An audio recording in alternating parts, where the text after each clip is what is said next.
Hello, I'm Paul Bradshaw. And I'm Lauren Gray. Welcome to Viral History, your weekly fix of all things history. Coming up on this week's show, I sit down with Renaissance historian and writer Dr. Joanne Paul. And we look at brain surgery, Tudor style. But first up, let's go to the news. New research has revealed Australian settlers used magic symbols in ritual practices. 19th century apotropaic or witches' marks are being examined as part of the Tasmanian Magic Project. The symbols were meant to avert evil. Superstitious practices and beliefs by European settlers continued in Australasia for longer than expected. A prehistoric mine shaft used by our ancestors to mine flint for tools has been opened to the public for the first time. Greenwell's pit at Grimes Graves in Norfolk is 4,500 years old and was dug around the time many of the stones at Stonehenge were raised and would have provided vital materials for Neolithic communities. And a US citizen has taken out an advert in the Times newspaper to declare that he is the rightful king of Wales. Alan Evans from Colorado claims he is the direct descendant along an unbroken line documented since the 3rd century. I'm Professor A.C. Grayling. I'm the Master of the New College of the Humanities in London, and you're watching Viral History. Next up, Dr. Joanne Paul is an early modern historian of ideas and a lecturer at the University of Sussex. She's written on Machiavelli, Shakespeare and Hobbes. But Viral History had great pleasure in talking to her about the man for all seasons himself, Thomas More. Dr. Joanne Paul, thanks for joining us on Viral History. Now, your most recent work centres upon that most fascinating of historical figures, Sir Thomas More. He's a man that's been interpreted in so many different ways over the years in productions like A Man for All Seasons and most recently Wolf Hall. What do you think is the most accurate version? Well, both are very highly fictionalized accounts. A Man for All Seasons is the saintly scholar. That goes back to More's family. After his death, they were attempting to sell him as a saint, attempting to get the Pope to canonize him as a saint. Doesn't happen until 1935, but they're trying. And so they're producing biographies that put him in the best possible light. Of course, in Hilary Mantel, Wolf Hall, she's also pulling on 16th century histories, particularly Fox's Book of Martyrs, where he's portrayed as a zealous Protestant hunter and certainly an obstinate sort of figure, and she's picking up on that. So both of them actually come from 16th century accounts of More's life. There's these sort of propaganda machines that spin into action as soon as he dies. So neither are really accurate to his own life, but both are accurate to the 16th century. Funnily enough, perhaps, and I might get into trouble for saying this, perhaps the most measured, nuanced portrayal of Thomas More actually is in The Tudors, where you see Thomas More both as a scholar and as this wise person, but also you see the darker side of More. And I think both are true. And funnily enough, yeah, it's The Tudors that seems to get to mix them together. Thomas More was a player in the deadliest court in Europe, the court of King Henry VIII. How skilled a politician was More, and how inevitable was his demise? It's a very good question. He was certainly a skilled politician. He studied hard how to be a good politician. He was part of a movement that took seriously the idea of being a public servant and learning skills that would help you do that. He was willing to compromise on certain things.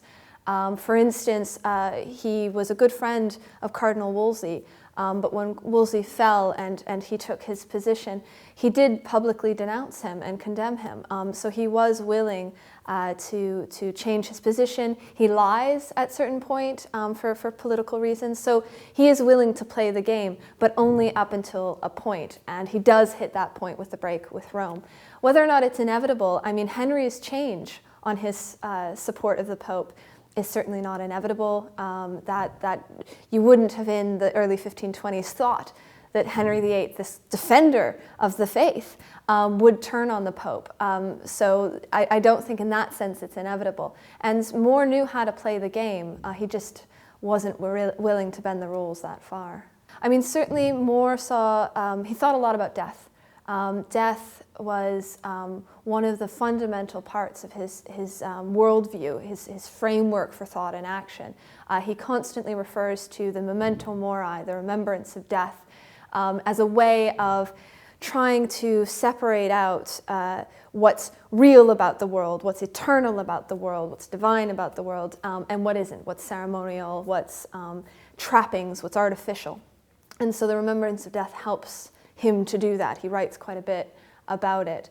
And so the idea that he would use death as almost a form of protest is not that far off from his thought. So what separates More in character from his great rival Thomas Cromwell? Actually, not all that much, to be honest. They were actually allies up until the very end, really. In the 1520s was probably the first time that they met, when they were both in Parliament. More was Speaker, Cromwell was there as an MP, and actually they would have been allies. So although we don't have evidence of them getting together and talking about policy, certainly they were on the same side of a number of debates. At this time, More was a reformer, a religious reformer. He wanted change in the church. Cromwell was on the same page about that. They both opposed the war in France. So they would have been allies and possibly even friends. What really separates them is just how far they're willing to go with that reform of the church. Cromwell is obviously in favor of a break, of a much more hardline reform, and More won't go that far. So it's actually, I think, something very, very small that separates the two of them. So in what ways was Thomas More a man for all seasons? I think so, yeah. So A Man for All Seasons, that's originally in a letter Erasmus writes. His dear friend Erasmus, fellow humanist, writes in description of More that he's a man for all seasons, that he's willing to be all things to all people. This is a great way of being a politician at this time, to pay attention to the idea of decorum, the idea of speaking appropriately for a given audience. And Erasmus is saying that More is a master of this rhetorical art. So hearkening back to what we were saying about him being a good politician, he took seriously this idea that you had to change your manner, your style of speech, and what you were saying for each individual audience, but you can't compromise too far. So that's where it stops for More. He couldn't be a man for that particular season, that break with Rome. Turning to other aspects of your research, you've looked at the concept of time, historically speaking, and today we tend to think of time as a constant linear parameter, but in the past there were different kinds of time, weren't there? Yes, there were, and one of the things you get in the Renaissance is the revival of a Greek notion of time called kairos, or the opportune moment. In Latin, it's sometimes occasio, or occasion. And so, in addition to the chronological straight line of time that you were talking about, you get these moments, these pockets of exceptional time, of these rare moments where you can seize opportunity. And all of a sudden, the universal rules that govern morality that apply in chronological time don't apply anymore. So one of the things about decorum and season is this idea that you can bend the rules a little bit.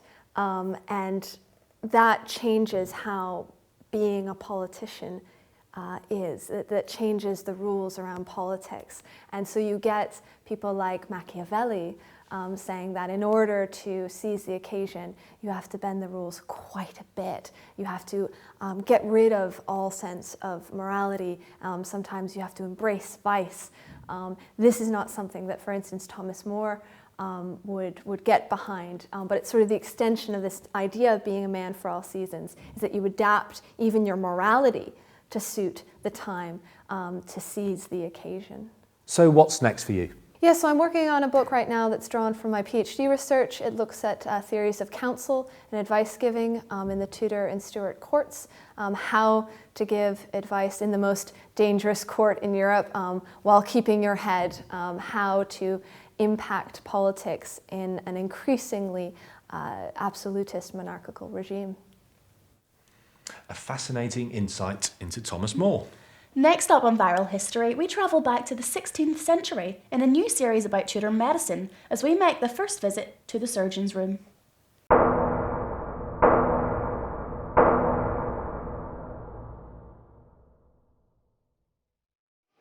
So here we are in the surgeon's room with the surgeon himself, Kevin Goodman, and he's going to be talking us through some of the bloodiest and goriest forms of surgery over the periods of yesteryear. Kevin, tell us about the possibly the goriest one so far. No problem at all. The one that really creeps people out in a way has got to be trepanning, the drilling through the skull. Now, if you look at a medieval way of trepanning, now I hasten to add, this is nothing to do with releasing evil spirits. We tend to think that people cut holes in the skull to release evil spirits to stop the pain. That's not quite right. They believe that with Stone Age people, but I've never seen a book written by a Stone Age man telling us that. It's really a case of they look at what native people have done, indigenous peoples, and they extrapolate as to why they trepan, and they say, okay, that's why Stone Age man did it. It might be wrong, it might be right. We do not know. But what I've got here is an example of medieval trepanning. So the reason trepanning was done was really because you're dealing with the skull fractures from battle, from falls, wounds, but you also might be epileptic, you might have migraines, so that really would, demand that there'd be drilling the hole in the skull to release the humours that were causing the illness. Can you explain a bit about the humours? Yes, I will. Now, it was believed you're made up of the 4 humours: blood, phlegm, yellow bile and black bile. If the humours are in balance, it meant you are healthy. Unfortunately, if your humours are out of balance, that you've got more of a particular humour than another, it meant that you are ill. So if you had too much of a humour, you're really going to be ill. So the whole point is balance the humours out. Okay. Right? And this is an interesting shape that we've got in the top of the skull here. Can you explain a bit about that? Yeah. This is known as the perforation method of trepanning. So what we'll do, if you could just hold that there for me. Okay. I feel I've got to be very gentle with him. He's had a distressing time. Indeed he has. I call him lucky. Well, the first thing what the surgeon would do is he'd actually ask the questions of the patient. Is the patient compos mentis? So is he answering lucidly? Does he know where he is? He'd then look at the shape of the skull. Is it misshapen? And also, is there any blood coming from the nose, from the eye, from eyes, from the ears? Any straw-coloured liquid coming? Are the pupils fixed? Because what he's doing is, he's doing exactly what a paramedic would do today, looking for head injury. Yeah. So that's exactly what he would do. If he's decided operation is needed, so he would make a cut across through the skin after the skull has been shaved. Then he'd get his trepanning drill. Oh, wow. This would have a collar on the end. It would be tapped in just a little bit. And then he would spin it there, and he'll cut a hole. He would then cut a series of holes. The reason that collar is on, because if you go too deeply, you don't want it penetrating the brain. So that can be quite dangerous. Don't forget, a surgeon, he's not here to kill people. He's not a butcher. He's a well-trained man. He's also a self-employed businessman. So if he doesn't get good results, he's not going to get any business. Okay. So after he's done that, he will cut a variety, he cut a number of holes that would allow him to lever out the piece of skull. So the reason that it has got this perforated edge is because it's multiple taps on the spike, if you don't mind me saying. On the trepanning drill, yes. Yeah. It doesn't have to be round, it could be any shape it needed to be. So really, that's the way it was done. But you had, in the 16th century, you really had a massive change in technology from this. And this came about with a guy called Ambrose Paré.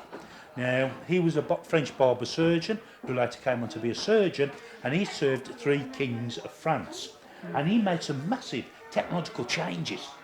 And one of the technological changes he made was this. Okay, so that's looking just as frightening as the other one. Yeah, indeed it is. But you're looking at one of Paré's trepanning drills. Right. And this is a massive step forward in technology.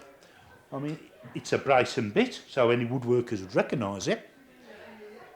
So what we're going to do in this case is, again, one I did earlier. Oh, much cleaner hole. Much cleaner, much cleaner. Now, this is only if you needed to get a piece of bone out of the skull. So, we start off, again, we make a cut across or in a T shape. Now, and then you peel the skin back. Now, the important thing is with this, that's where all the pain is. When you're cutting through the skull, that's where all the blood is and the nerve endings. If you've ever had a small cut on your head, you'll find that it bleeds absolutely profusely. That's where all your blood vessels are. So once you've cut through the skin, you're okay. You know. I'll take your word for it. I'm not going to be the live model for this. So once you've washed all the blood away, what we do, we get a device known as the wimble. You place that in the skull and you'd make a little hole. Now there's a reason we're making that hole. And that's why. So is that forming some sort of a clamp then? Yeah, well, Right. that's a spike. And what you're going to do, so you've got a spike, you've got a cutting edge, but you've also got a little cap, as it were. So you would place that, the spike, in the hole that you've made. You give the drill a couple of turns. Oops. Right, you give the drill a couple of turns, you would then cut a groove. Now, if I'm going to carry on cutting down, what's going to happen is that spike is going to perforate the brain. Yeah. We don't want that. So, thankfully, Paré nicely provided us with a screw that allowed the spike to be retracted or even removed. So once we've got that tightened up, now as I said, we have cut a groove. We then place the cutting edge back in that groove. We can then cut down a bit further, adjusting the cap so we don't go too deeply into the brain. So it's a bit of a kind of a peep and a creep sort of situation. You keep checking to make sure that the brain hasn't been perforated. Exactly.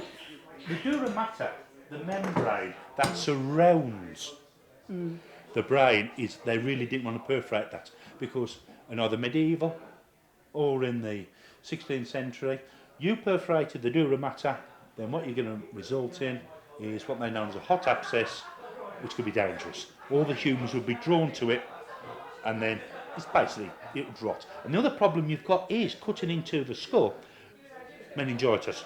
Right, okay. You've also got that, big problem of that. So it is a dangerous operation, but people did survive. But that's not the only thing that's going to happen. You might end up with a depressed fracture, which means you've got to leave a piece of bone up. Well, that's okay. Because Paré also invented wonderful bone elevators. It is a bit heavy, isn't it? Yeah. So what you do, you place that on a solid bit of skull. You would then lever up the piece of bone, and then what you would do is, once you got that bone levered up, you could saw it off. Okay. That piece of loose bone off. So. Well, that's absolutely fascinating. I feel as though I could actually do the operation myself as a result of that, Kevin. So thank you so much for that information. It's been a pleasure talking to you today. And we'll be back next week with more blood and gore with the surgeon. That did not look like a painless procedure. Surely you'd just be left with a massive hole in the head. Anyway, as we ponder, time for Marguerite.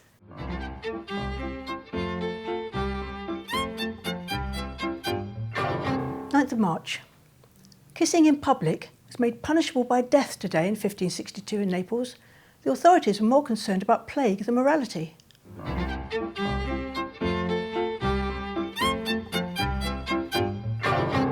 Well, that's about it from us for this week. Feel free to hit the subscribe button, follow Viral History on Facebook, Twitter and Instagram, like this video, and tune in next week. And remember, what's past is prologue. See you in 7 days.